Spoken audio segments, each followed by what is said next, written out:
You know a situation is bad when not even ice cream can make it better. Hi, this is Coach Sarah, and this is the Morning Mantra. Hi, my name is MK Fleming. I'm a run coach based in Denver, Colorado. But this isn't a podcast about running exactly. Don't tell my clients, but we're never really talking about the running. When you know a craptastic event is coming, it helps to have a mantra to keep you centered and focused as you move through it. You don't have to be an athlete to be #coached and loved by Coach MK. And if you are here, then you are #winning at life. Today's mantra is Tapa Tapa. Tapa Tapa. Today's mantra is basically a family heirloom at this point. And it has been used by myself and everyone in my family who was there on the original auspicious day. It was May 1996. My family was on a trip to Spain. I was 9 years old. My brother Henry was 6. At that time in our lives, we were about as easy to travel with as any 6-year-old and 9-year-old. Some of our travel tics will sound very familiar to most parents. We whined about too much walking, too many museums, not enough ice cream. Some of our travel tics were oddly specific, though, like our obsession with Star Wars action figures and our insistence that we be allowed to bring them wherever we went. I remember basically nothing about the Prado in Madrid. I remember the Guernica, and I remember that I brought my Han Solo and Princess Leia action figures, and my brother brought his Luke Skywalker and Stormtrooper. And for some reason, Luke Skywalker and the Stormtrooper both talked in baby voices in the games that we played. I think this was exactly as annoying as it sounds. Anyway, so my parents, in addition to having to put up with this Stormtrooper baby voice nonsense at every museum we visited, also had to figure out what to do with 2 little kids in a country where the dinner hour generally didn't begin until 10 p.m. Finding something to eat before we both lost our minds became the primary challenge of each day in Spain. And on our last night, we all walked right up to our breaking point. The way I eventually told the story, we tromped to no fewer than 5 restaurants, trying to find some place to eat, only to discover that everything was either closed or fully booked. My brother and I were beginning to melt down hard, so my parents steered us in the direction of our hotel in the hopes that they could at least get some ice cream into us and then let us crash. Just a block away, a brightly lit sign beckoned from atop a restaurant called Tapa Tapa. It was crowded with people enjoying nonchalant pre-dinner drinks and snacks, and my parents asked how long we'd have to wait for a table. 20 minutes, the hostess told us. 40 minutes later, we were crammed into a tiny booth, scouring menus for something familiar. And the way I eventually told the story, another full 40 minutes then went by before any food appeared in front of us. And you would think that at this point we would have been happy with literally anything at all, and yet my brother was in actual tears after taking a bite of the hamburger in which he had placed all his hopes and dreams. He could not possibly go on eating it, he insisted. It was so bad. So then my mom, in a totally uncharacteristic move, just trying to keep him upright, then went right ahead and ordered him chocolate ice cream. Please, please let this do the trick. Even the chocolate ice cream, when it arrived, was inedible. And we all agreed that it was inedible. Now, I know what you're thinking.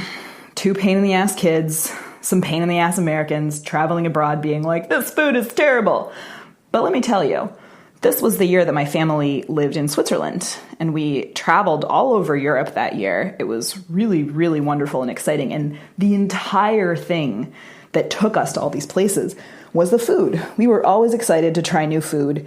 Even my brother and I were excited to try new food. We were pretty adventurous kids, and we were honestly ready to appreciate just about anything that was new and different and decently done.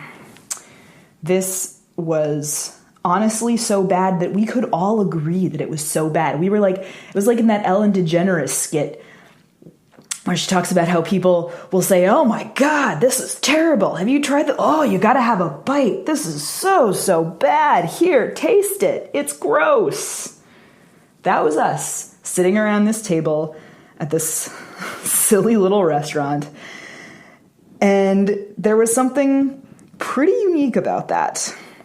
So my mom finally cut bait, got poor Henry out of there with promises of a swim in the hotel pool to appease him. I stayed behind with Dad while he waited for the bill. It was not a short wait. And then as we walked out together, finally rid of the place, he snagged a business card from the host stand and handed it to me with a knowing look. "Someday," he said, "you're going to be glad to have this." It did not take long for Tapa Tapa to become something of an inside joke, a family catchphrase. Bad service at a restaurant? Tapa Tapa. Disappointing ice cream? Tapa Tapa. Any kind of overpromising and underdelivering? Tapa Tapa. A shitty situation that seems to have no end in sight? Tapa Tapa.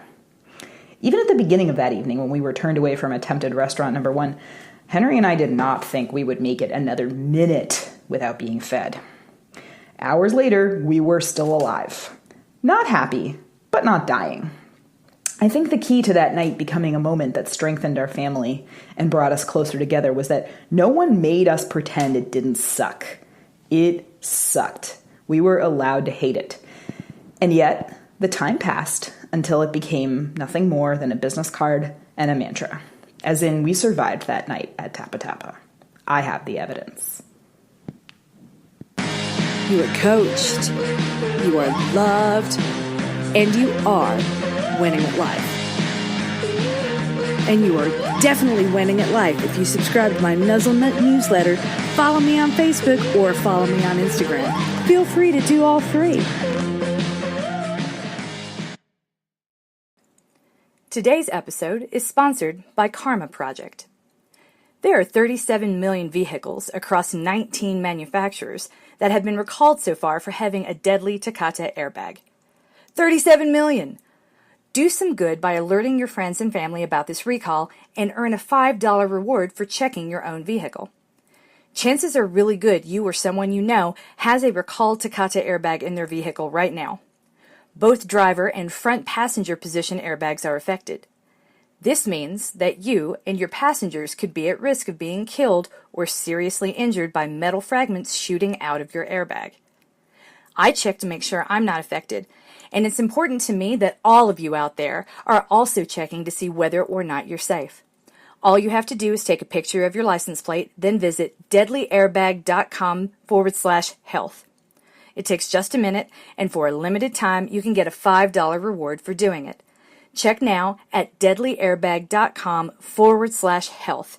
It's urgent. Do not put this off. Check now at deadlyairbag.com/health. Don't forget, if you need a mantra, you can always ask for one at info@coachedandloved.com. Again, that's email info, INFO, at coachedandloved.com.